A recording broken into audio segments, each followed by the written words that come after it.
जय बोलिए अनंत सिद्ध परमेष्टि भगवानों की जय बोलिए। श्री शांत सागर महाराज की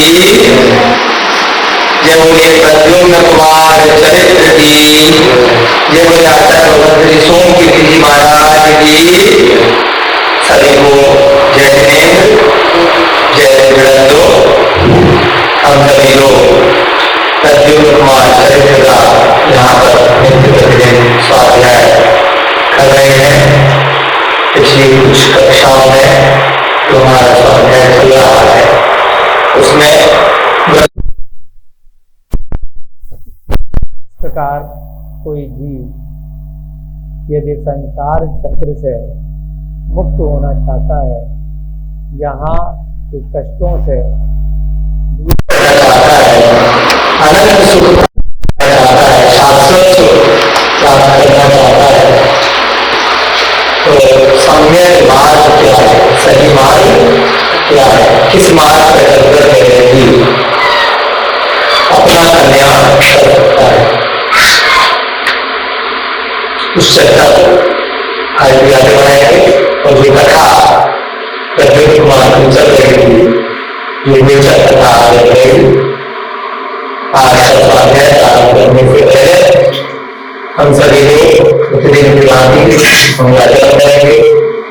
जिन लोगों को मंगलाचरण याद दिया है ये सभी हाथ जोड़ करके साथ साथ लगाएंगे। भगवान वीरो मंगलम गौतमो गड़ी मंगलम कुंद जैन धर्मो सुमंगलम सर्वमंगल मांगल्यम सर्व कल्याणकारकम प्रधानम सर्वधर्माणम जैनम जयतु शासनम जैनम जयतु शासनम। सर्वे श्रोतारः सावधानतया शृण्वन्तु। एक बार पुनः सभी श्रोतागण अर्थात जो भी सुनने वाले हैं, जो इस स्वाध्याय को बहुत ही ध्यान से सुन रहे हैं, वह सभी एकाग्रचित होकर के आगे का स्वाध्याय श्रवण करेंगे, सुनेंगे। मणिभद्र एवं पूर्णभद्र दो पुत्र हैं समुद्रगुप्त नामक सेठ। अयोध्या नगरी में उनका जन्म हो चुका है। पूर्व भव में वे जीव स्वर्ग की यात्रा कर करके आए हैं। यदि हमारी वर्तमान की जो पर्याय है उसमें जो आयु है अधिकतम 100 वर्ष के आसपास रहती है।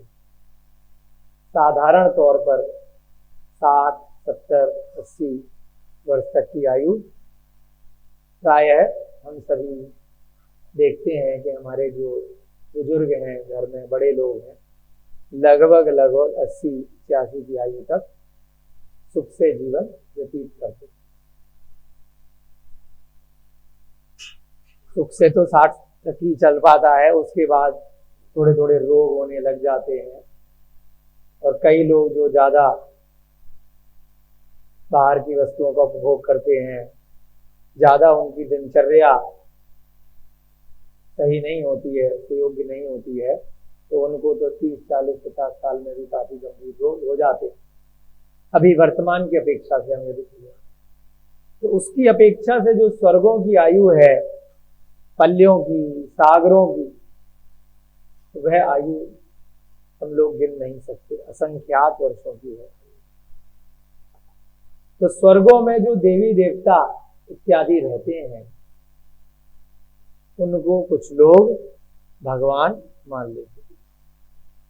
यदि आज के समय से हम तुलना करेंगे तो उन देवी देवताओं की आयु करोड़ों, अरबों, खरबों वर्षों की होती है। तो ऐसे वह देव जाकर के उन स्वर्गों में बन जाते, देवियां भी बन जाती। और कुछ जीव भूत, पिशाच, राक्षस इत्यादि भवनवासी और व्यंतर के जो 8 और 10 प्रकार हैं, इसके अलावा सूर्य चंद्रमा पर उत्पन्न होने वाले जो 5 प्रकार के देव हैं, वहां जाकर भी ज्योतिष देव उत्पन्न हो जाए। तो हमें क्या करना है कि जो भी देवी देवताओं को हमने भगवान मान लिया है उनसे बचना है। क्योंकि भले ही वर्तमान की समय से हम तुलना करें तो पल्लियों की आयु या वो सागरों की आयु असंख्यात वर्षों की है, परंतु यदि इस आत्मा से यदि तुलना करें, इस जीव से तुलना करें, तो वह आयु भी चाहे असंख्यात वर्षों की है, वह भी क्षणभंगुर है। वह सागरों की आयु भी जल के बुलबुले के समान है। तो उसकी तुलना में यदि 150 वर्ष की वर्तमान की हमारी जो आयु का अभिप्राय है, वह तो उस क्षणभंगुर से भी बहुत।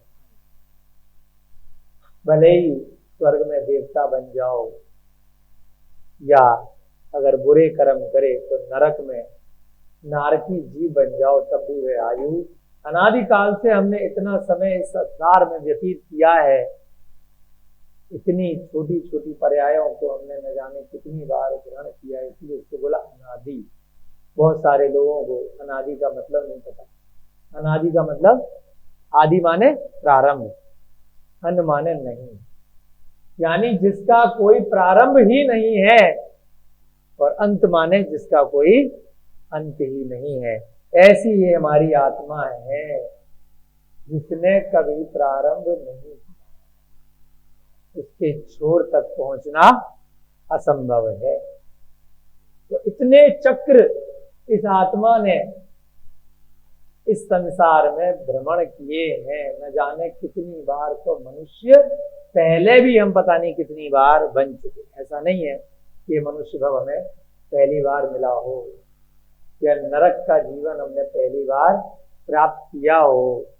स्वर्गों के जीवन भी हो सकता है हम बहुत बार प्राप्त कर चुके, परंतु कभी ना कभी उसका अंत हमें करना। उस आत्मा का अंत करना है। अंत से तात्पर्य यह नहीं है कि वह आत्मा हमें समाप्त करनी है, नष्ट करना है, नष्ट नहीं होगा, परंतु ये संसार प्रभ्रमण का जो चक्र है वह नष्ट है।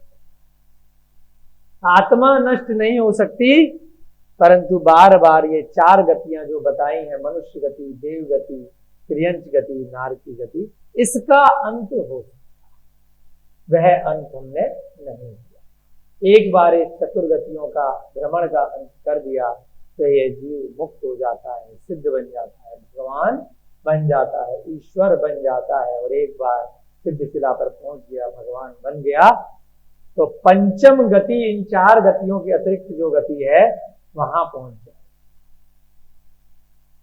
जो अष्टम पृथ्वी है, जो सिद्ध शिला पर पृथ्वी है, उसका नाम है ईशत प्रागभार। क्या नाम है? बीच बीच में थोड़े से टेक्निकल शब्द बोलते रहते हैं, जिससे बार बार सुनेंगे तो याद हो। क्या नाम है भैया जी? संकल्प भैया? ईशत, आगे बोलो, ईशत बोलो, ईशत प्रागभार। दोबारा बोलो, ईशत प्रागभार। ईशत प्रागभार नाम की जो पृथ्वी है, उस पे जाने का हम लोग उपक्रम यहाँ बैठ के कर रहे हैं। जैसे किसी ने टिकट कराई, मायके जाना है, ससुराल जाना है, शहर का नाम याद रहता है ना, गांव का नाम याद रहता है, वहीं की टिकट कराते हो। जब तक उसका नाम याद नहीं होगा तो कैसे पहुंचोगे? तो इसलिए बहुत महत्वपूर्ण नाम है, इसको याद करना है। क्योंकि जिस लिए हम यहाँ पर बैठे हैं, 1 महीने से स्वाध्याय कर रहे हैं, तो जाना कहाँ है उस जगह का नाम भी तो पता होना चाहिए। भगवान कहाँ पर रहते हैं? ईशत प्रागभार नाम की जो अष्टम वसुधा है। वसुधा माने पृथ्वी का प्रयास। अष्टम वसुधा पाने को श्री देव शास्त्र गुरु को जान। अष्टम वसुधा यानी 8वीं पृथ्वी को प्राप्त करने के लिए सारा प्रयास यहाँ बैठ के किया जा रहा है। प्रतिदिन देव पूजा, उपासना, अभिषेक करते हैं। किस लिए करते हैं? कि धीरे धीरे कभी एक दिन ऐसा घड़ी आए जब हम उस 8वीं पृथ्वी पर जो सिद्ध शिला है, सिद्ध शिला कहां पर है संकल्प भैया? सिद्ध शिला कहां पर है? उस 8वीं पृथ्वी के मध्य में 45 लाख योजन की वह सिद्ध शिला है, रत्नमयी सिद्ध शिला। वहां पर जाकर के ये सिद्ध भगवान निवास करते हैं। वहां उनका कोई शरीर नहीं होता, मात्र आत्मा ही आत्मा होती है, जीव होता, भगवानों की आत्मा। उस अष्टम पृथ्वी पर, उस पृथ्वी पर जो सिद्ध शिला है, उसके ऊपर एक वात वलय होता है जिसका नाम आया है तनु वात वलय। क्या नाम है? इसको भी याद करना। तनु, बोलो सब लोग, तनु वात वलय। उस वात वलय में ये सारी सिद्ध आत्माएं सर के बल ऊपर से, जैसे गुब्बारा होता है ना गैस का, छोड़ते हैं तो छत से जाकर के चिपक जाए, ऐसी वे सभी आत्माएं ऊपर जाकर के तनु वात वलय में चिपक जाती हैं लोक के अंत, क्योंकि उसके पार लोक नहीं है। लोक कहां तक है? उस तनुवात विलय, वहां पर सबसे ऊपर जाकर के वह अपने पद्मासन में या खड्गासन में ध्यान अवस्था में वह आत्मा अनंत काल के लिए स्थित हो जाए। तो वहां पहुंचना है।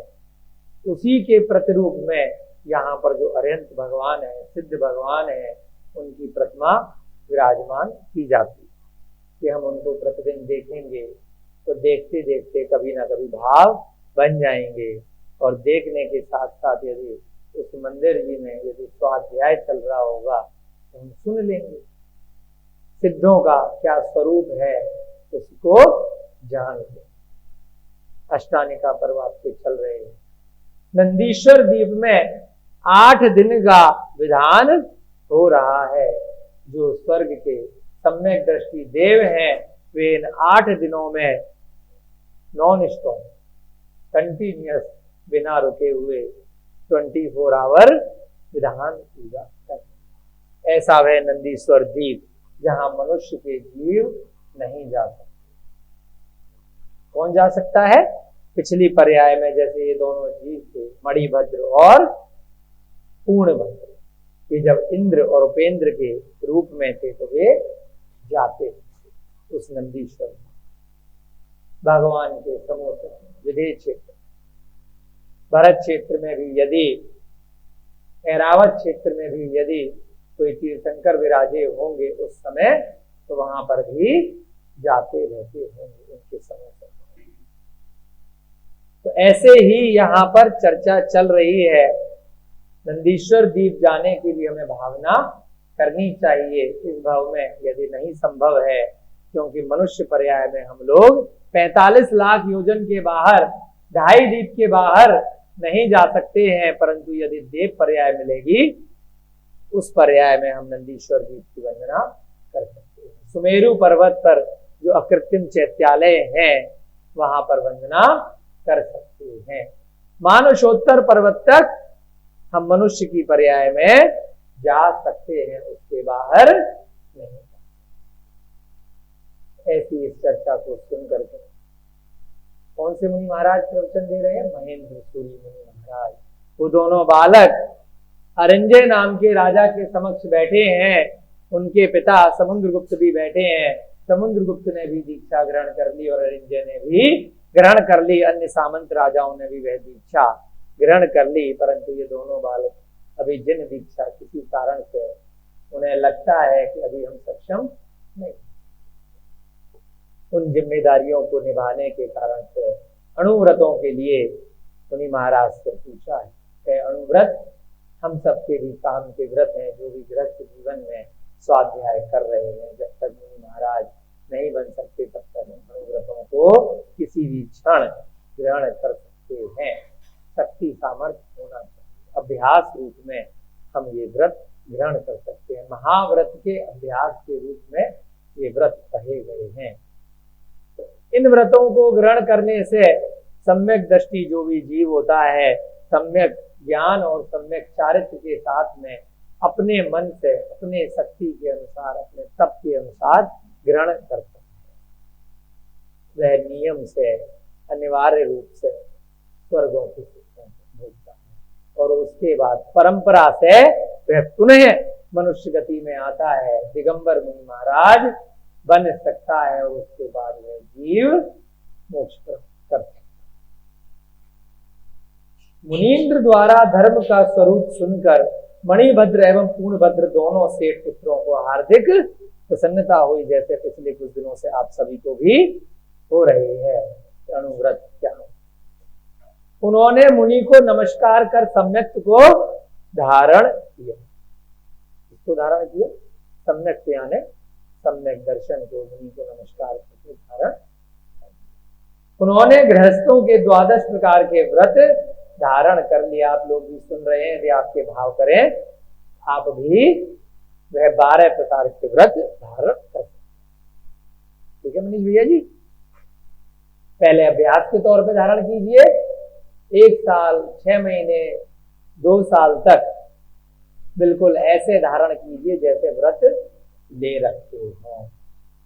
तो उसमें अभ्यास में प्रयास कीजिए कि व्यवसाय के लिए जहां पर भी नौकरी कर रहे हैं उसके लिए कहीं पर भी जाना पड़ता है तो मेरा काम भी रुकना नहीं चाहिए और मेरे व्रतों में भी दोष नहीं लगना चाहिए। जब 1-2 साल तक आपका अभ्यास हो जाए उसके बाद फिर आप किसी मुनि महाराज के समक्ष जाकर के, जिनवाणी के समक्ष जाकर के, किसी विद्वान के समक्ष जाकर के, आर्यका माता जी के समक्ष जाकर के व्रतों को विधिवत ग्रहण कर सकते। ऐसे डायरेक्ट व्रत एकदम से ले लिए, थोड़ा पंचम काल है, फिर उसमें शिथिलता आ गई तो दोष लगेगा, क्या करें। इससे अच्छा आप पहले व्रतों को इस प्रकार से ग्रहण कीजिए कि जैसे व्रत ले लिए हैं। बाहर की कहीं शादी का न्योता आया फिर भी खाना मत खाना, शादी ब्याह का वक्त कहीं पार्टी हुई तो भोजन मत करना। अभ्यास करो, कोशिश करना 1 माह 2 माह 6 महीने, उसके बाद व्रतों को देना। आपको पता चलेगा कि आपके कोई छोटे मोटे रोग थे, बाहर का खाना छोड़ने से, अभक्ष खाने से जो आपने त्याग किया उससे काफी हद तक आप ठीक हो। उसी प्रकार से उन दोनों बालकों ने क्या किया, 12 प्रकार के व्रतों को ग्रहण कर लिया। इसके पश्चात दोनों विचक्षण भ्राता अपने घर लौट घर आए, दोनों भाई, एवं जीव दया का पालन करते हुए धर्म पूर्वक रहने लगे। उन व्रतों का पर्यायवाची क्या होता है, जीव दया। क्योंकि जैसे ही आप उन व्रतों को ग्रहण करते हैं तो ऑटोमेटिकली अपने आप से सारे जीवों पर दया। आपके घर में कोई परेशानी हो गई, कोई भी आपकी सांसारिक इच्छा की पूर्ति नहीं हो रही, आप किसी ज्योतिषी के पास जाते होंगे, इसलिए साधारण तौर पर उदाहरण दे रहे हैं। किसी विद्वान के पास गए कि मेरे को ये समस्या चल रही है, नौकरी नहीं लग रही, बच्चा नहीं हो रहा, धन की दिक्कत है, कोई रोग हो गया है परिवार में किसी को, स्वयं को, तो ज्योतिषी के पास गए या किसी अन्य विद्वान के पास गए। अभी ध्यान कीजिएगा तो वह क्या बताता है। हम भी सुनते रहते हैं, हम तो कभी नहीं गए लेकिन लोगों से सुनते हैं इसलिए बता पाते हैं। ज्योतिषी ज्यादातर क्या बताएगा, क्या उपाय बताएगा, गाय को रोटी खिलाना, पक्षियों को दाना डालना, चींटियों को आटा डालना, सड़क के कुत्तों को भोजन कराना। बताता है नहीं बताता है? तो उसको भोजन कराने से आपके दुख कैसे दूर हो रहे हैं भाई? जीव दया। क्यों दूर हो रहे? उस जीव दया करने से आपने जो उनको पहले उन पशुओं को खाया होगा ना किसी जन्म में, उनको प्रताड़ना दी होगी, रोज मार मार कर उस गाय भैंस का दूध निकाल निकाल के खूब अत्याचार किया होगा, तो उस पापों की निर्जरा के लिए कहीं किसी ज्योतिषी के पास चले जाना, हम भी बहुत सुनते हैं। अब वो चींटी कैसे आपकी सहायता कर रही है आटा डालने में? पेड़ों को पानी देना, तुलसी को जल देना, पीपल के पेड़ पे रोज पानी चढ़ा, बहुत सारे ऐसी बातें हैं, उसकी परिक्रमा करना, बरगद को ये करना वो करना। क्या हो रहा है भाई? क्यों बताया? क्योंकि उस बरगद पर, उस पीपल पर बहुत सारे पक्षी निवास करते हैं। आप जब उसको नित्य प्रति जाकर के जल देंगे ना, पीपल कुछ नहीं करेगा। आपके कर्म आपकी निर्जरा करेंगे। क्यों करेंगे? क्योंकि वहां पर पक्षी आकर चहचहाएंगे, उनको भोजन प्राप्त होगा। उसके नीचे कोई राहगीर आएगा तो उसको छाया प्राप्त होगी। तो आप उपकार कर रहे हैं। आप जब पक्षियों को दाना डाल रहे हैं, उनके लिए गर्मियों में जल की व्यवस्था कर रहे हैं, आप गाय इत्यादि किसी भी निरीह पक्षी को, चाहे पशु को, कुछ भी आप दे रहे हैं ना, तो जीव दया के कारण, उस दया धर्म के कारण से, उस अभय दान के कारण से आपके जो पाप वो दूर होते हैं, जो आपने पहले बहुत पाप किए। तो बिना ज्योतिषी का नंबर आए अगर पहले ही ये काम कर लिया होता तो वो दुख जो आपको प्राप्त हुए ना, कि रुपया पैसा चला गया, बेटा नहीं सुन रहा, बहू नहीं सुन रही, सास नहीं सुन रही, ससुर नहीं सुन रहे, पति नहीं सुन रहे, परिवार में सब दुख दे रहे हैं, ये सारी जो छोटी छोटी घर गृहस्थी की समस्याएं 1000 प्रकार की, करोड़ों प्रकार की हो सकती हैं, 2-4 उदाहरण दे रहे हैं, वो सब उस जीव दया से दूर हो जाते हैं। तो यदि आप नित्य प्रति ये सारे कार्य कर रहे हैं। दूसरा, अकारण रूप से जीव हिंसा कैसे हो रही है? यदि आप व्रत नहीं ले रहे हैं तो जाने अनजाने में कृत कार्य अनुमोदना से जो भी वस्तु का आप भक्षण कर रहे हैं, उसमें या तो मनुष्य के प्रति हिंसा हो रही होगी या अन्य जीवों के प्रति। पहले भी बताया है, सौंदर्य प्रसाधन के जो साधन है, अनजाने में हम कितने सारे खरगोश, कितने सारे गिनी पिग, कितने सारे सफेद चूहे, उन पे अत्याचार करते। खाने पीने की जो अभक्ष बाजार की वस्तुएं हैं, उनमें इतने प्रकार के एसेंस, केमिकल इतने मिलाए जाते हैं कि उसमें कितने सारे छोटे छोटे पशु पक्षियों का खून, मांस, हड्डियां, वो सब मिल रहे हैं। पता ही नहीं है कितने सुअर मर रहे हैं, कितनी गाय मर रही है, कितनी भैंस मर रहे हैं, कितने बकरे मर रहे हैं। यदि हम किसी भी प्रकार से मांस भक्षण करते हैं, भले ही आपने स्वयं उस बकरे को नहीं मारा, स्वयं उस गाय को, भैंस को, उस मुर्गे को नहीं मारा, परंतु यदि आपने अनुमोदना कर ली, अपने दिनचर्या के वस्त्रों में उस सिल्क को पहन लिया, उस चमड़े के पर्स को खरीद लिया, उस चमड़े की बेल्ट, जूते को खरीद लिया, कहां से आई? कोई ना कोई तो मारेगा ना उस भैंस को, बकरे को, ऊंट को, गाय को, तभी तो चमड़ा आप तक आएगा ना। आप तो कह रहे हो मैंने तो नहीं मारा, लेकिन उसका दोष लगेगा। तो जिस दिन आप 12 व्रतों को ग्रहण कर लोगे, तभी गृहस्थ जीवन में आप जीव दया को अपना पाओगे। कहने के लिए आप कहते रहोगे, लेकिन आप रात्रि भोजन में भी बहुत सारे मच्छरों को जाने अनजाने में, या छोटे छोटे जीवों को आप रात्रि में मच्छर दिखाई देते हैं, क्योंकि आप चक्षु इंद्रिय से, नेत्रों से उसे देख पा रहे हो। एक मच्छर आपके खाने में गिर गया, आप उस खाने को फेंक देते हो। आचार्य महाराज कहते हैं मच्छर तो बहुत बड़ा जीव है, त्रस्तायक, जो चक्षु इंद्रिय से दिख जाता। प्रातः काल को जब हम आज नहाने गए तो हमने खिड़की खोली तो उड़ने वाले इतने सूक्ष्म जीव दिखाई दिए, बहुत ध्यान से देख रहे हैं तब दिखाई दिए। और छोटे मच्छर तो दिखाई दे जाता, मक्खी दिखाई दिया, उससे भी कम से कम 100 गुना छोटा वह जीव है। तो ध्यान से देखा, खिड़की खोलती एकदम से झुंड की झुंड अंदर आया। इतने छोटे जीव भी 4 इंद्रिय जीव होते हैं। तो बहुत ध्यान से देखने पे कभी कभी दिखाई देते हैं और एकदम से उड़ जाते हैं, फिर गायब हो जाते हैं। वो भी उड़ पा रहे हैं, 4 इंद्रिय जीव होते हैं। तो ऐसे वे जीव या उनसे भी छोटे जीव, सूर्य के प्रकाश में उनकी उत्पत्ति नहीं होती है। जैसे ही संध्या के बाद रात्रि आती है, 7-8 बज जाते हैं, तो आप भोजन कर रहे हैं, आपको एक भी दिखाई नहीं दे रहे। आपको लगेगा जीरा है, सौंफ है, अजवाइन है, और वह कहाँ से आपके भोजन में आ गए। इसलिए आचार्यों ने कहा अगर व्रत लेते हो तो रात्रि भोजन का त्याग। इस पे बहुत सारे आते हैं विकल्प कि भैया पहले के जमाने में ट्यूबलाइट नहीं होगी, एसी नहीं होगा, कमरा बंद करके नहीं खाते होंगे, इसलिए उत्पत्ति होगी, इसलिए पहले के जमाने में रात्रि भोजन का त्याग बताते होंगे, दीपक में खाते होंगे, लालटेन में खाते होंगे। अभी तो हमारे घर में एक भी मच्छर दिखाई नहीं देता, गुड नाइट जला ली, ऑल आउट जला दी, एक भी मच्छर नहीं आएगा। तो गुड नाइट ऑल आउट भी जो है हिंसा करते हैं, जीव दया नहीं करते। और जो लोग प्रतिदिन गुड नाइट ऑल आउट और वो मच्छर छाप क्या होता है, कछुआ छाप, वे जलाते हैं, उनकी आयु धीरे धीरे शनई शनई कम होती चली जाती है। आप वो गुड नाइट की जो मैट है ना, एक दिन अपनी दाल में डाल के खा लेना, उसी घंटे ऊपर पहुंच जाओगे।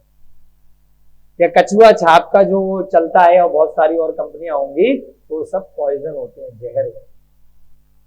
तो गलती से अगर आपके भोजन में आ जाएंगे तो आप बीमार पड़ जाओगे या सीधे टिकट ऊपर पहुंच जाओगे। इसका मतलब क्या है कि वो पॉइजन है। उस घर में उसका धुआं उस कमरे में आपके रात भर घूम रहा है। हमने ऐसे उदाहरण सुने हैं, यदि गुड नाइट 2-4 लगा दी और कहीं से खिड़की खुली नहीं है तो सुबह तक जो है जीव चला गया,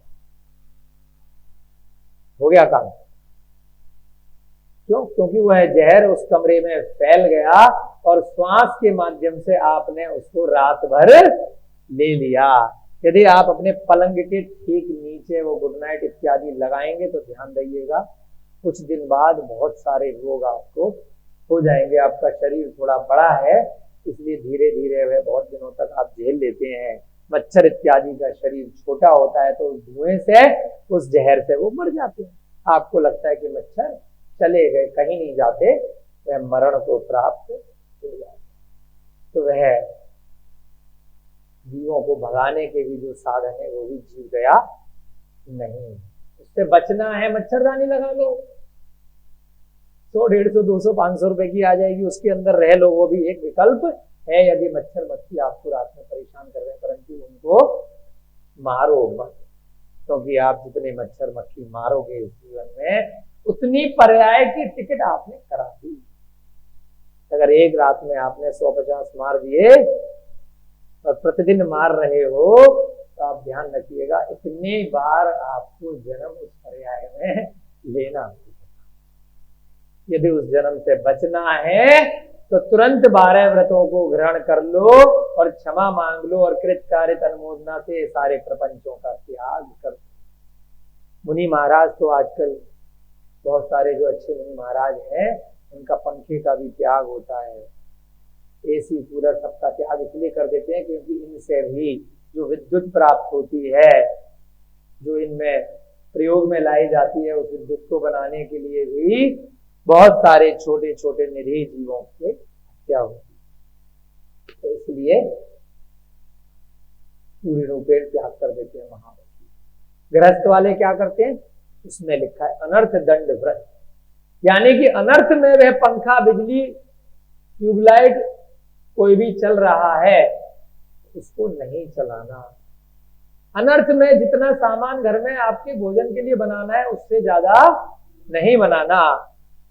अनर्थ में घास खोद रहे हैं बेमतलब में, उसमें पेड़ों को उजाड़ रहे हैं, आग लगा रहे हैं कि थोड़े से यहाँ पर मच्छर मक्खी ज्यादा हो रहे हैं, लिया उठा करके आग लगा दी पेड़ पौधे, उठा कूड़ा इकट्ठा किया और कूड़े में आग लगा दी। कितने सारे जीव उस कूड़े में, मच्छर मक्खी गिरगिट छिपकली हो सकते। तो गृहस्थों को बचना, अनर्थ दंड व्रत, कि वो घास आपका क्या बिगाड़ रही थी, वो खाद बन जाती कुछ समय में, वह कूड़ा कचरा।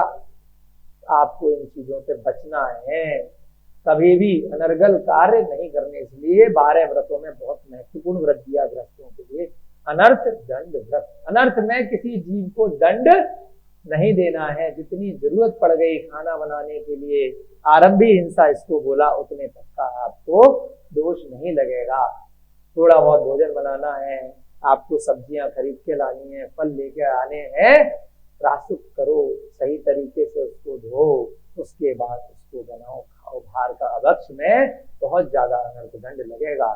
फालतू में बिजली जल रही है, कोई प्रयोजन नहीं है, कोई नहीं है, फिर भी बीसियों पंखे कूलर चला रखे हैं, एसी चल रहा है, उसमें जितने जीवों की हिंसा होकर के वो चीज बनी, बिजली बनाने में कितना पानी वेस्ट हुआ, कितनी जीवों की उससे बचना। इसलिए यहाँ पर जीव दया शब्द आया, इसलिए थोड़ा सा आप लोगों के लिए बताया कि जीव दया जाने अनजाने में आप उन 12 व्रतों को लेते ही उसी क्षण आपके द्वारा प्रारंभ हो जाती है। जैसे उन दोनों बालकों ने 12 व्रतों को ग्रहण किए तो धर्म पूर्वक जीव दया का पालन करने लगे, अब कभी भी किसी जीव की हिंसा नहीं।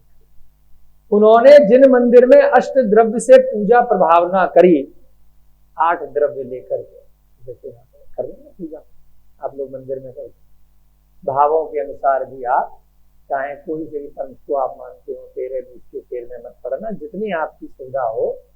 आपको फल से पूजा करनी है फल से करो, फूल से करनी है फूल से करो, चावल से करनी है, किसी भी अन्न से करनी है, आपके भाव अच्छे होने चाहिए।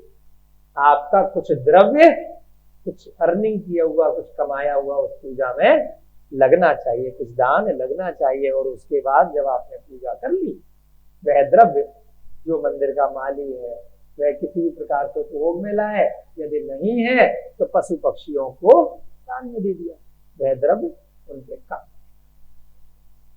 है ना। इस प्रकार से अष्ट द्रव्य से उन दोनों बालकों ने पूजा प्रभावना। उत्तम पात्रों को 4 प्रकार के दान दिए। उत्तम पात्र मुनि महाराज, आचार्य इत्यादि, जो व्रतों का पालन कर रहे हैं, जो महाव्रत, उत्तम, मध्यम और जन। उत्तम में जो मुनि महाराज इत्यादि, मध्यम में इत्यादि आ गए जो थोड़े उनसे कम है, मध्यम के बाद जगन्य और कम जो श्रावक हैं, जो लोग शुद्ध भोजन करते हैं, जिन्होंने 12 व्रतों को ग्रहण कर लिया है, जो साधर्मी बंधु हैं। अब कई बार आता है कि भाई कोई महावीर जयंती का प्रोग्राम है, कोई अन्य फंक्शन है, तो हम भोजन कराएंगे। और भोजन में क्या करा दिया, बाजार के चिप्स आलू के खरीद लाए, कोल्ड ड्रिंक फ्रूटी खरीद लाए, बांट दी रैली में। आपने अपने मन को संतुष्टि दी है, वह दान कदापि नहीं है। आप चाहे 1000 रुपए का दान लाओ, 1 करोड़ रुपए का लाओ, अगर आप अभक्ष करा रहे हो तो वह आपका दान नीचे ले जाए। इसलिए आचार्य महाराज कहते हैं ऐसा दान करने से अच्छा तो ना करो, क्योंकि उस कोल्ड ड्रिंक चिप्स में न जाने कितने जीवों के प्रति हिंसा हुई है। आप एक तो खुद नहीं खा रहे, आप एक खाओगे, एक बार में एक कोल्ड ड्रिंक पियोगे, शराब पियोगे, थोड़ी सी पियोगे। अगर आपने शराब का दान कर दिया उठा करके, तो 100 लोगों को, 200 लोगों को खिलाने का दोष आपको लग गया। इसलिए यदि कहीं पर कोई पार्टी भी करनी है, फंक्शन भी करना है, व्रतों का धारण करने वाला जीव है, तो शुद्ध भोजन कराए, अन्यथा ना कराए। ना कराने में कम से कम दोष तो नहीं लगेगा। अशुद्ध भोजन कराने में जो भी उसमें मांस भक्षण का दोष लगा। रात्रि भोजन आपने किसी को कराया, आप खुद कर नहीं रहे हैं, आपको रात्रि भोजन का दोष लग गया। तो इसलिए अगर आप व्रतों को ग्रहण कर रहे हैं तो ध्यान रखिएगा, कोई भी ऐसा पदार्थ किसी को खरीद करके मत दीजिएगा उपकार के रूप में जो भक्ष्य हो। कई जगह ऐसी वीडियो आती हैं, बड़े दानी जीवों की आती हैं, देश की भी आती हैं, विदेशों की भी आती हैं, कि भूखों को भंडारा लगाया, भोजन दान में दिया। और एक वीडियो पिछले वर्ष हमें किसी ने दिखाई, तो उसको बहुत अवार्ड मिले विश्व में। अंत में वह जो उस वीडियो में भोजन करा रहा था, देखते ही हमारे रोंगटे खड़े हो गए। चिकन खिला है ना, अफ्रीका की कहीं की वीडियो थी कि भाई बहुत भुखमरी है, तो वहां पर उनको किसी व्यक्ति ने बड़े अच्छे से भोजन कराया, सैकड़ों लोगों को, बड़ी बड़ी संस्थाएं कराती हैं। तो यह क्या ज्ञान है? आपने मनुष्य को जो भूखा है, गरीब है, कुपोषण का शिकार है, उसको भोजन दान में दे दिया, और उस दान में क्या खिला दिया? मुर्गा खिला दिया, बकरा खिला दिया, गाय खिला दी। इससे अच्छा तो भाई जैन धर्म करता है ना। इस अवार्ड जीतने के लिए इस जन्म को भी अपना बेकार कर रहे हो, और भविष्य के पता नहीं कितने जन्मों को आपने अगर 1000 मुर्गे मार करके किसी को भोजन करा दिया, अपने भविष्य के 1000 के गुना 1000 और कर लेना, इतने जन्मों में वो मुर्गे को। तो यदि ध्यान रखिए, किसी को भी अगर गरीब को भोजन करा रहे हो, कोई मनाही नहीं है, अभयदान में आएगा, परंतु ऐसा भोजन करना। कई बार हमारे सामने प्रकल्प आता है, कोई घायल चील आ गई, कोई घायल उल्लू आ गया, तो वो लोग तो भैया चिकन खाएंगे, खिला दो। जितना उनका जीवन है पद्म पुराण का, उन भगवान राम का उदाहरण हमें याद आता है कि भगवान राम की शरण में वह जटायु पक्षी आया था। सबने पढ़ा होगा, अन्य धर्मों की कथाओं में सुना है नीरज जी? जटायु था, ध्यान है? जटायु पक्षी उन भगवान राम की शरण में कई वर्षों तक रहा। जब पद्म पुराण का उदाहरण देखते हैं, उनकी शरण में आने से पहले वह मांस भक्षण करता था। वह दूसरे जीवों को खाता था। कौन खाता था? है ना, कौन खाता था? किसकी बात चल रही है? थोड़ा ध्यान दीजिएगा, किसकी बात चल रही है? जटायु पक्षी। भगवान क्यों बने वो भगवान राम? क्योंकि उस जीवन में उन्होंने अपने हाथ से उस जटायु पक्षी को कभी भी मांस नहीं खिलाया, और कई वर्षों तक उनके साथ रहा उस जंगल में। और अंत समय में जब सीता अपहरण हो रही थी तो अपने प्राण त्याग दिए, परंतु पूरी पूरी कोशिश करी उस पक्षी की पर्याय में रावण से लोहा दिया, रावण को घायल कर दिया अपनी उस सीता माता को बचाने के लिए। क्यों? शाकाहार में रहा ना रहा इतने जीवन में, चली ना उसकी जीविका। तो कोई भी मांस भक्षण का अगर कोई जीव है, कोई शेर भी आ जाए तो लाला अमरचंद को याद कर लेना, जलेबी खिलाई, शेर को जलेबी खिलाई।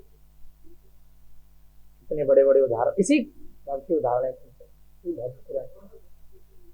शेर को जलेबी खिलाई अमरचंद से। जब राजा ने परीक्षा ली, ऐसे व्रती वैसे, उन्होंने कहा मुझे खा ले या जलेबी खा ले, तेरी चॉइस है, मैं जानवर नहीं खिलाऊंगा तुझे ला करके। तो शेर ने भाव समझ ली, इसी काल की बात, ज्यादा भाव समझ लिए। जब हाथ जोड़कर मुकारमन पड़ के वो सेठ खड़े हो गए जलेबी का थाल लेकर के, शेर ने सारी जनता के सामने जलेबी खा ली, मैं तुझे नहीं।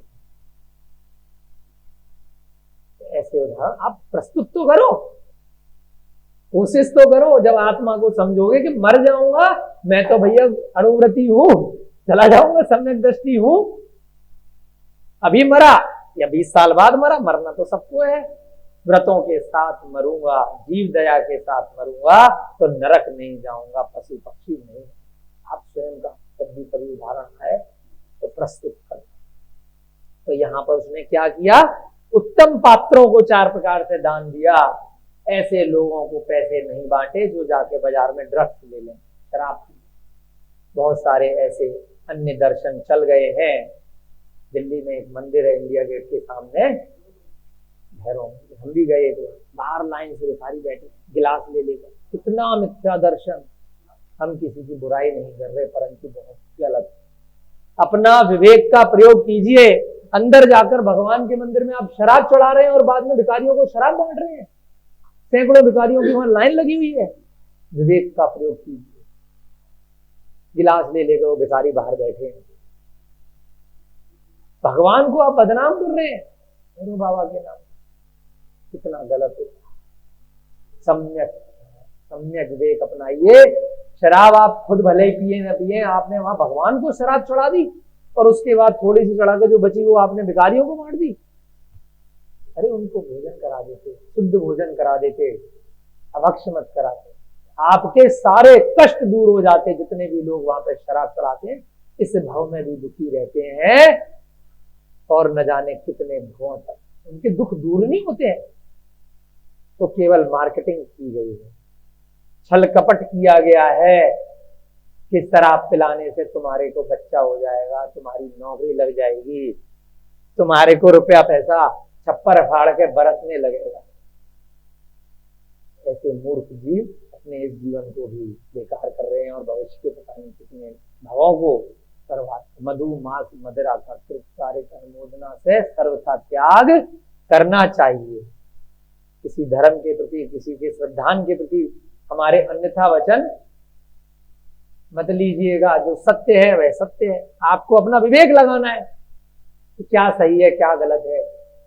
किसी धर्म में यदि बता दिया कि बकरे की बलि देने से तुम्हें जन्नत मिल जाएगी तो विवेक लगाइएगा। अगर उन्हीं की कथा में देखा जाए तो उन्होंने तो अपने पुत्र को रखा था, मरा तो वो भी नहीं था, है ना। पुत्र को समर्पित किया था। अगर उनकी कथा देखी जाए कि अपनी प्रिय वस्तु की बलि दे दो, उस कथा से क्या हुआ, वो पुत्र कथा में आया कि बकरा बन गया, बकरा मरा तो नहीं था, बकरे की बलि तो नहीं दी थी, चला आ रहा। अपना विवेक लगाइए। जितने बकरों को यहाँ काटेंगे, खाएंगे, मारेंगे, कोई नहीं। नरक के अलावा दूसरी जगह नहीं बनी। त्रियंच की पर्याय तो नरक के बाद की है, जो एक इंद्रिय पर्याय इत्यादि है, मच्छर मक्खी। जितने जीवों की हिंसा करोगे बहुत दुख है। ये मत सोचिए कि वह बलि देने के बाद भी, वह जीवों पे दुष्कर्म करने के बाद भी, हत्या करने के बाद भी इस संसार में सुखी दिख रहा है। इसलिए सुखी दिख रहा है, पिछला कुछ भाव कर लिए होंगे मनुष्य बनने के, तो इसको निभा रहा है, बस अपनी आयु में पूरी कर रहा है, खींच रहा है। इसी भाव में भी अंत समय में बहुत कष्टों के साथ उसकी मृत्यु आ सकती है। अगले भवों में भी कष्टों में यह जीव रहेगा। तो ध्यान रखिएगा, दान दीजिएगा, अपने द्रव्य का उत्तम पात्रों को ही देने का प्रयास कीजिएगा। जो व्रती हैं, जो स्वयं उस पैसे का, उस भोजन का उपयोग अपने व्रतों को बढ़ाने में करेंगे, उसको गिराने में नहीं करेंगे। इस प्रकार उन्होंने पाप कर्मों से विरक्त होकर अर्थ, काम आदि तीनों प्रकार के पुरुषार्थ की, अर्थ माने धन भी उपार्जन किया, व्यापार भी किया जो पिता ने सौंपा था। काम माने अपना शील व्रत को ग्रहण करके अपनी पत्नी, अपनी स्त्री के साथ संतोष रहे, ब्रह्मचर्य में दोष नहीं लगाया। गृहस्थ के साथ में ब्रह्मचर्य किसे बोला? एक देश ब्रह्मचर्य, यानी कि उसमें भी सीमा के साथ में रहना, है ना। हर समय उसकी काम इत्यादि की इच्छा हर समय नहीं करना। वे धर्म के प्रभाव से लीला मात्र में प्राप्त होने वाली भोग उपभोग की सामग्रियों से आनंद पूर्वक जीवन बिताते। क्या कहा?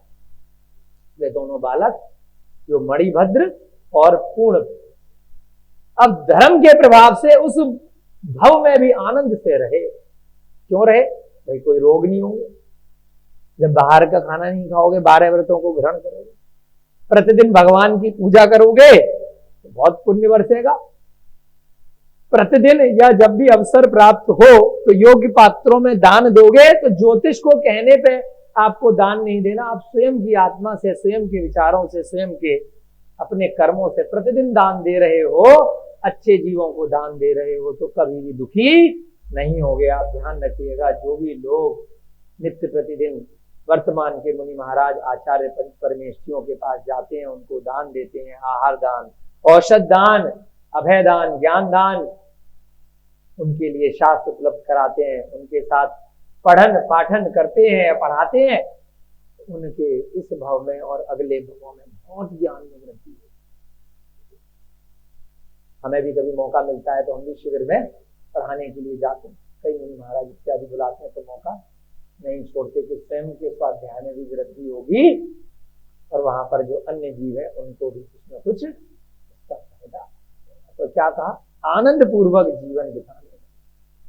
कुछ दिवसों के उपरांत एक समय वन में पुनः किन्हीं मुनि महाराज का आगमन हुआ। अब व्रत ले लिए, पिता ने दीक्षा ले ली, अरिंजे ने, राजा ने दीक्षा ले ली, सब बढ़िया चल गया उनकी नगरी में। अब अपने व्रतों के साथ रहने लगे।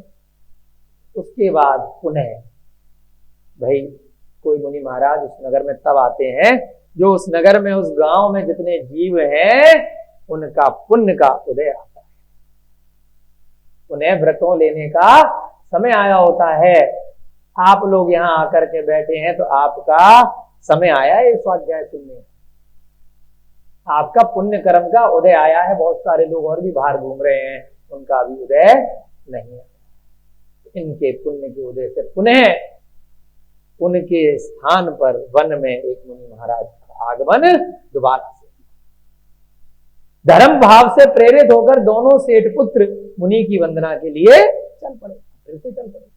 आपके साथ भी होता है ना, 1 साल 2 साल में दोबारा कभी ना कभी भेंट मुलाकात हो जाती है किसी मुनि महाराज की। अगर नहीं हो रही होती है तो आप यात्रा के बहाने से जहां पर आपके कोई मुनि महाराज हैं, कोई तीर्थ है, उसकी वंदना करने के लिए चले जाते हैं। उस तीर्थ के बहाने से पता चलता है वहां किसी का चतुर्मास चल रहा है, कोई मुनि महाराज आए हुए हैं तो दर्शन करते हैं। तो 4 शब्द जो भगवान प्रतिमा के रूप में स्तन संकाल में नहीं बोल पा रहे, उनके मुख से 4 शब्द सुनने को अनायास ही मिल जाते हैं। और उसके बाद किसी भी जीव की ऐसी उसका पुण्य होता है तो वह और सुनने की इच्छा होता है। उन्होंने क्या शब्द बोल दिए, फिर पुस्तक ले आता है, ग्रंथ ले आता है, फिर सुनता है क्या जिनवाणी है। उस निमित्त से आप वहां पर यात्रा पर पहुंच जाते हैं। तो ऐसे इन दोनों बालकों के निमित्त से वो मुनि महाराज पहुंचे और ये दोनों उनकी वंदना के लिए चल पड़े।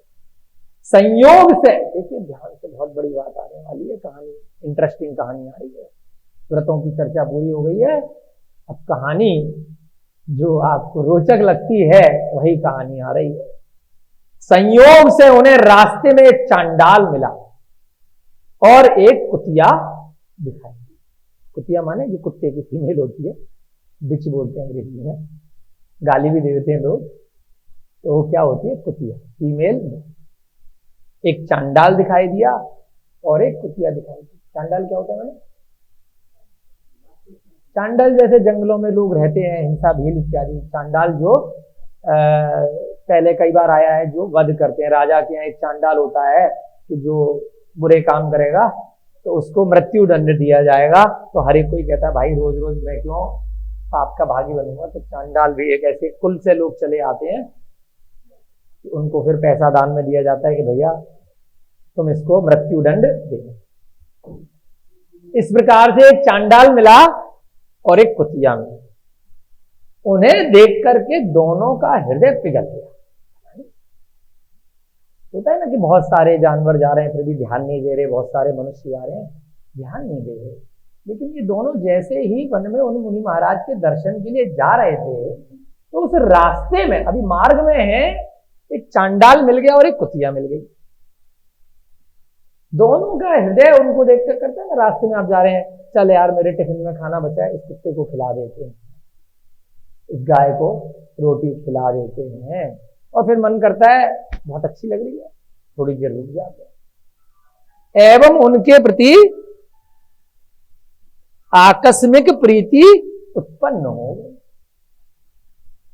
बहुत अच्छे लगने लगे। बहुत सारे कुत्ते और भी घूमते हैं, किसी एक कुत्ते पे प्यार आ जाता है, किसी एक गधे पे, किसी एक घोड़े पे, किसी एक मनुष्य के प्रति देख के थोड़ी देर मन करता है कि इस मनुष्य को बड़ा अच्छा, अट्रैक्शन पैदा हो जाता है। बहुत सारे घूम रहे हैं लेकिन उनके प्रति नहीं होता है, क्या कारण? उनके प्रति आकस्मिक प्रीति उत्पन्न हो गई। सत्य ही है अंतरात्मा का ज्ञान विषय। इस भाव में तो ना उस कुत्ते से मिले थे ना उस चांडाल से मिले थे, परंतु आत्मा से कुछ घंटी बजी थी कि जो उन दोनों को देख करके उन दोनों भाइयों का कुछ प्रेम उमड़ा है। उसमें स्वयं शुभ अशुभ का ज्ञान उत्पन्न हो जाता है। जो आत्मा अंदर से चली आ रही है, पिछले भवों से बताया ना, सेम आत्मा चल रही है। कभी कभी कर्मों का प्रभाव इतना ज्यादा होता है कि उस आत्मा के प्रभाव से उसी घर में आप पैदा हो जाते हो, उसी बेटे के बेटे बन जाते हो, उसी बेटे की बेटी बन जाते हो, भाई बन जाते हो, मित्र बन जाते हो, पार्टनर बन जाते हो, दोस्त बन जाते हो, कुछ भी बन जाते हो। उस आत्मा के प्रभाव से ज्यादा प्रगाढ़ मोहनीय कर्म होता है तो वहीं जाकर के उत्पन्न हो जाते हो। अगर उसके जीव के आसपास ऐसा कुछ उत्पन्न होने की संभावना है, यदि देव बनना है तो भाई आप देव चले जाओगे, वो नीचे रह जाएगा, तो आसपास उत्पन्न नहीं हो पाए। अब इन दोनों बच्चों का भाव था कि दोनों बच्चे उस नगर में समुद्रगुप्त के यहाँ मनुष्य पर्याय में चले गए, और कोई पिछली आत्मा का कोई मेल था जिस कारण से कोई जान पहचान का जीव उस कुत्ते की पर्याय में और एक चांडाल की पर्याय में उत्पन्न हो गया। लेकिन देखते ही जैसे ही वहां पहुंचे तो आता है ना कि यार ये गांव देखा देखा लग रहा है, ये आदमी से पहले कभी मिला हूं, बड़ा अच्छा लग रहा है ये बच्चा, इसको प्यार करने का मन कर रहा है। सेठ के पुत्रों को देखकर चांडाल एवं कुतिया को भी मोह उत्पन्न हो गया। अचानक से आप जा रहे हो, कोई कुत्ता आपसे चाटने लग जाता है, कोई गाय जैसे डिक्की घूमती रहती है, यहाँ पर नील गाय का बच्चा, बहुत सारे ऐसे उदाहरण है, आपके साथ में ऐसे उदाहरण आ जाते हैं। अचानक से आपको चाटने लग जाते हैं, देखने लग जाते हैं, तो ऐसी उस कुतिया ने क्या किया, उन पुत्रों को देख करके मोह उत्पन्न हो गया। चांडाल भी आकर के वहां पर उनसे प्यार करने लगा, यहां तक कि वे परस्पर आलिंगन की इच्छा करने लगा। आलिंगन माने अब वो दोनों बच्चे कुत्ते का गले लगाने लग गए, कुत्ता उनसे लिपटने लग गया, चांडाल गले लगाने लग गए। अब समझ में नहीं आया क्यों हुआ, क्या हुआ। थोड़ी देर आलिंगन इत्यादि किया, उसके बाद मिल बांट के अपना कुछ खाना पिलाया होगा तो खिला दिया, आगे बढ़ गए। अब वे चारों मुनि महाराज के समीप बड़ी शीघ्रता से, अब वो दोनों बालक जिस मार्ग पे जा रहे थे, तो कुत्ते का स्वभाव कैसा होता है, पीछे पीछे जो उसे पसंद आता है उसके पीछे पीछे चल पड़ता है। कुत्ता भी उनके पीछे पीछे चला गया, कुतिया, और चांडाल भी उन दोनों के पीछे पीछे उन मुनि महाराज के पास जा पहुंचे। वहां सेठ पुत्रों ने प्रथम तो नम्रता पूर्वक मुनि महाराज को नमस्कार किया, नमोस्तु किया। इसके पश्चात उन्होंने भक्ति पूर्वक मुनिराज से पूछा कि हे मुनि महाराज, हे कृपा सिंधु, यह तो बतलाइए कि ये जो चांडाल है और ये जो कुतिया है, इसको देखकर हमें मोह क्यों उत्पन्न हो रहा है। मुनिराज पहले की तरह ही जो अन्य मुनि महाराज हैं, बड़े तपस्वी हैं, अवधि ज्ञानी, मुनि महाराज ने कहा, हे पुत्रों, शांत चित्त होकर के सुनो। अब मुनि महाराज के सामने भले ही पहली बार वो जीव आ रहे हैं, लेकिन तप का प्रभाव देखिए। अभी पहले भी जब व्रतों की चर्चा करी थी तो क्षयोपशम बताया था कि ज्ञान 5 प्रकार का होता है, मति, श्रुति, अवधि, मने, पर्यय, केवल ज्ञान। और जिस प्रकार से आपकी आत्मा में तप की वृद्धि होती है तो निर्जरा होती है कर्मों की, और क्षयोपशम होता है, तो उस प्रकार से जो ज्ञान पहले से था, अवधि ज्ञान, वह उत्पन्न हो जाता है जब फालतू का ज्ञान आप हटाते। तो ऐसे ही उन मुनि महाराज को भी ज्ञान था। उनका प्रश्न पूछते ही तुरंत उत्तर देना शुरू कर दिया। हे पुत्रों, शांत चित्त होकर के सुनो, बिना कारण के कार्य की उत्पत्ति होना कदापि संभव नहीं। कोई कारण होगा तभी कोई कार्य होगा। यहाँ स्वाध्याय चल रहा है तो कोई कारण है, आप लोगों का पुण्य का कर्म का उदय है, इसी कारण से यहाँ पर ये स्वाध्याय रूपी कार्य हो रहा है। आप खाना खाओगे तो भूख लगेगी, भूख लगना कारण है, तभी तो खाओगे, है ना। आपने आग जलाई होगी तभी अग्नि जलेगी। तो बिना कारण के कोई भी इस संसार में कार्य उत्पन्न नहीं होता। किसी ने आपको अपशब्द बोले तो कोई कारण है, जो आया है आपको गाली देके थप्पड़ मार के लूट के गया है। आपके यहाँ चोरी हुई है तो कोई कारण है, आपके यहाँ बच्चा पैदा नहीं हो रहा तो कोई कारण है, आपको धन का लोप हुआ है तो कोई कारण है, बिना कारण के कोई कार्य की उत्पत्ति नहीं होती, कोई कर्म कभी किया होगा, उस कारण से उस कर्म का उदय। तो मुनि महाराज कह रहे हैं कि बेटा ये जो चांडाल है ना तथा जो कुतिया है, पूर्व भव में तुम्हारे माता पिता थे।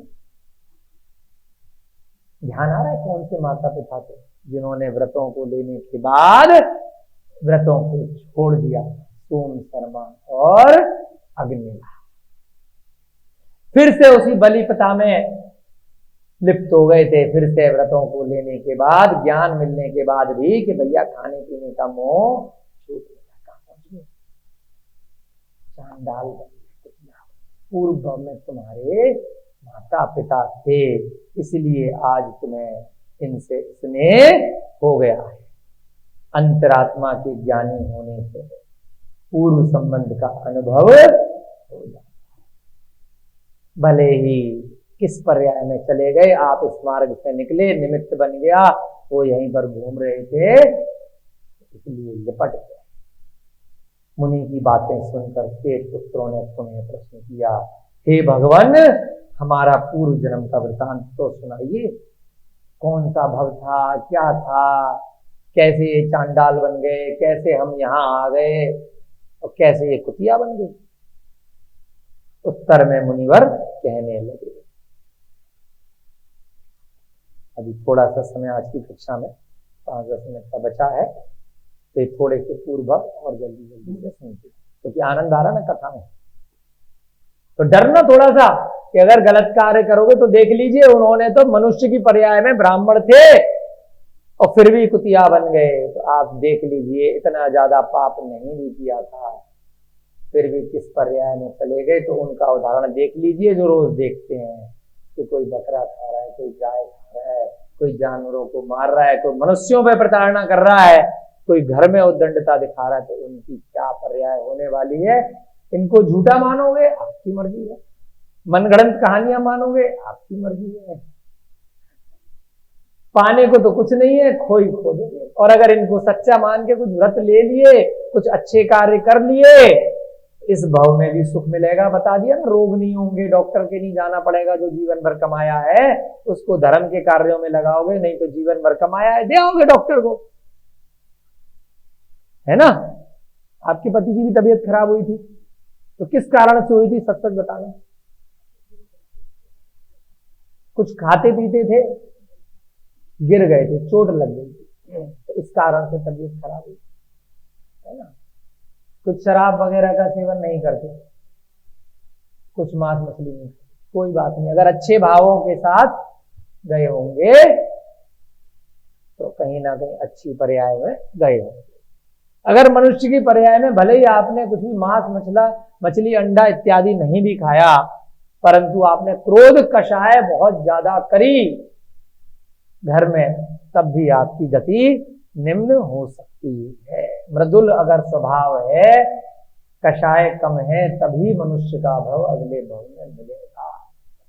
परिग्रह की इच्छा बहुत ज्यादा है, छल कपट लालच बहुत ज्यादा है ना। क्रोध बहुत आता है, मायाचारी करते हो तो दोबारा मनुष्य भव मिलना बहुत मुश्किल है। तो इसलिए ध्यान रखिएगा। क्या कहा, जिसे तुम अब चांडाल के रूप में देख रहे हो, ये पूर्व भव में शालिग्राम नगर में सोम शर्मा नामक ब्राह्मण था, एवं जो कुतिया देख रहे हो उसकी पत्नी अग्निला थी। ध्यान आ गए ना, नाम 2-4 क्लास पहले बताए थे। सारी कथा जुड़ी रहती है, बड़े बड़े उपन्यासकार कथाकार भी जोड़ नहीं सकते, केवल अरिहंत की वाणी है। दोनों ही वेद शास्त्र के ज्ञाता थे, इनका चित्त सदा हिंसात्मक आराधना में लगा रहता था। वेदों का उदाहरण देकर के, वेदों में जो कुछ गलतियां रह गई, कुछ कमियां रह गई, कि बलि बताई है, तो उसमें दिमाग लगा करके उस कमी को उठा करके बैठ जाते थे। वेदों में बहुत अच्छी बातें बताई हैं, परंतु कहीं ना कहीं कुछ त्रुटियां रह गई, उस कारण से हिंसात्मक प्रवृत्ति करते रहते। वे यज्ञ आदि के लिए पशु वध किया करते, है ना, यज्ञ करने के लिए होम करना है, पशु ले आओ, गाय ले आओ, भैंस ले आओ, बकरे ले आओ, मुर्गे ले आओ। बहुत सारे लोग हमें भी मिलते हैं। स्वामी अग्निवेश जी के साथ हमने लगभग 6-7 वर्ष काफी काम किया। आर्य समाज के विश्व के पूरे अध्यक्ष थे, वेदों को मानने वाले थे। उनकी उम्र बहुत ज्यादा थी, अभी पिछले वर्ष उनका निधन हो गया। हमारी उनकी बहुत प्रगाढ़ मित्रता थी, जबकि हम बहुत उम्र में छोटे थे। हमारे साथ बहुत जगह जाते थे, वेदों को मानने वाले। परंतु जो वेदों में कमी है उसको कहीं पर भी नहीं बोलते। हर जगह शुद्ध शाकाहार का जा करके प्रयास करते थे, प्रचार करते थे। मदिरा के खिलाफ जन आंदोलन छेड़ रखा था पूरे विश्व में। वर्ल्ड पीस फाउंडेशन, बड़ी बड़ी संस्थाओं के कार्यकर्ता रहे, आर्य समाज के पूरे विश्व के अध्यक्ष रहे। हमें जहां भी ले जाते थे शाकाहार पे बोलना है। मुस्लिम समाज के अंदर, क्रिश्चियन समाज के अंदर, स्कूलों में, कॉलेजों में हमें लेके गए कई वर्षों तक। विदेश लेके गए, वियना लेके गए, ऑस्ट्रिया, कई जगह उन्होंने हमें अपने साथ में रखा।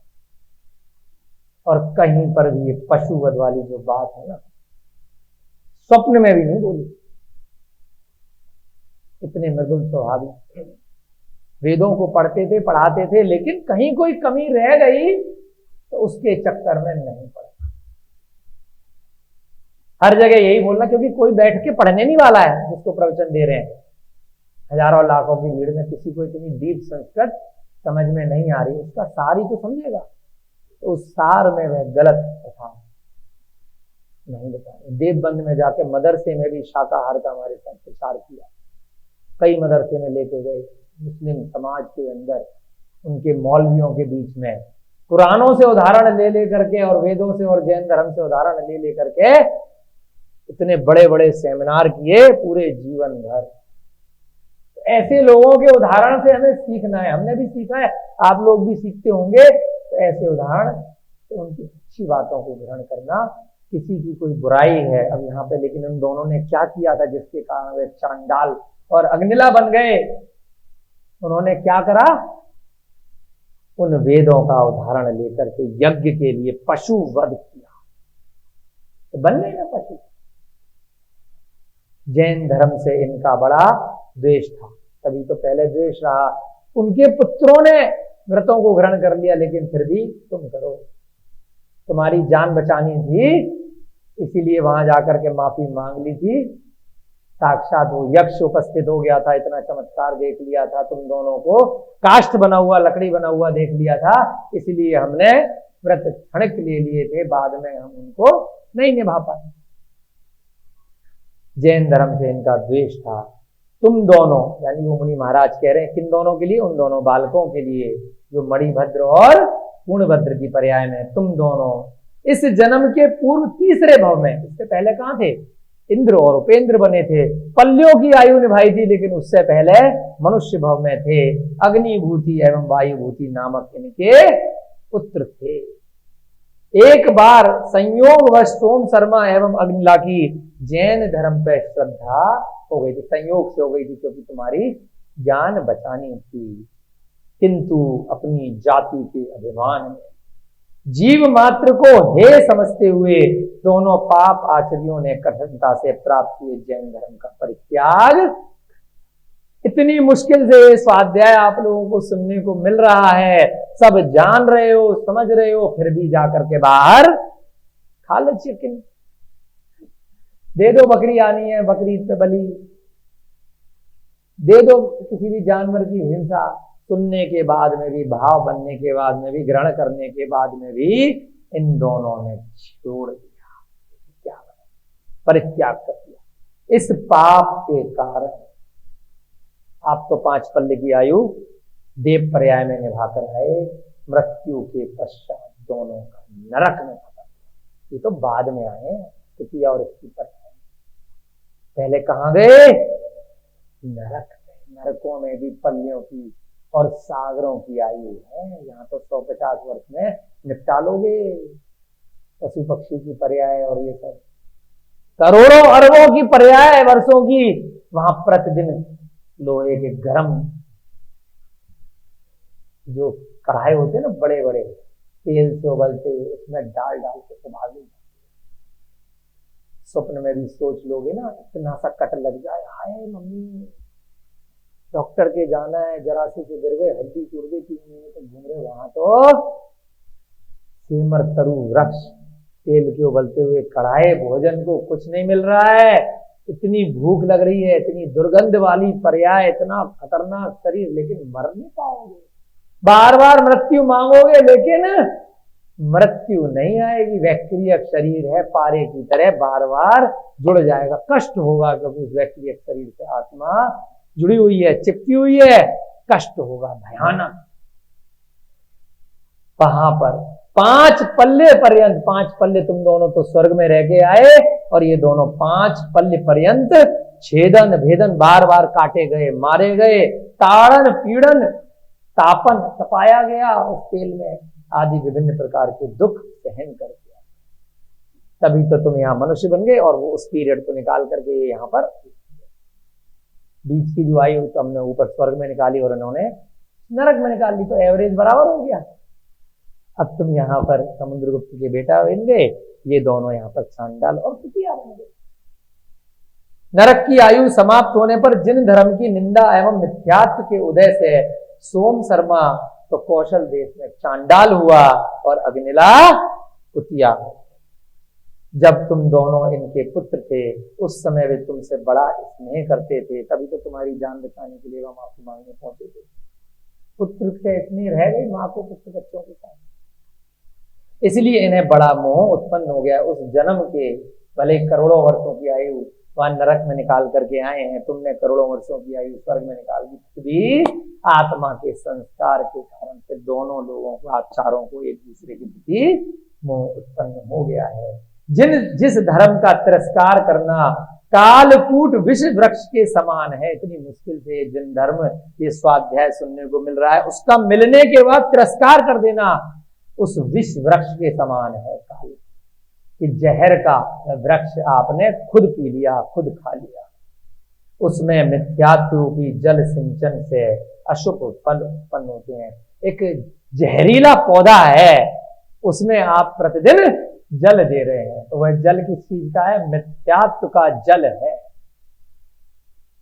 कि जिन धर्म जो था उसका तिरस्कार करना क्या था? विष का पौधा, विष का पेड़, और उसमें मिथ्यात्व रूपी जल आपने प्रतिदिन डाला है, इसलिए उसका अशुभ फल इन दोनों को प्राप्त हुआ। किंतु तुम दोनों ने चूंकि पूर्व भव में जिन धर्म का पालन किया, तब तुम्हारी पर्याय बता देते हैं, तुमने अंत समय में अणुव्रत ले लिए थे, अतः मृत्यु के पश्चात स्वर्ग गामी तुम दोनों इंद्र उपेंद्र बने। तुम्हारे लिए वहां की सुख की समस्त सामग्रियां उपलब्ध थीं, जिन धर्म के प्रभाव से अब तुम फिर से यहाँ पर सेठ पुत्र उत्पन्न हुए हो। हे पुत्रों, ये सब पाप पुण्य के फल हैं, ऐसा दृढ़ विश्वास है। जो पाप करेगा उसकी निम्न गति होगी, और जो पुण्य करेगा उसकी उच्च गति होगी, और जो पुण्य में भी अंत में जाके निर्जरा कर डालेगा उसकी सर्वोच्च गति होगी, वह सिद्ध सिला कर जाएगा, मोक्षगामी होगा। तो ऐसा यहाँ पर उनका फल यहाँ पर बताया है।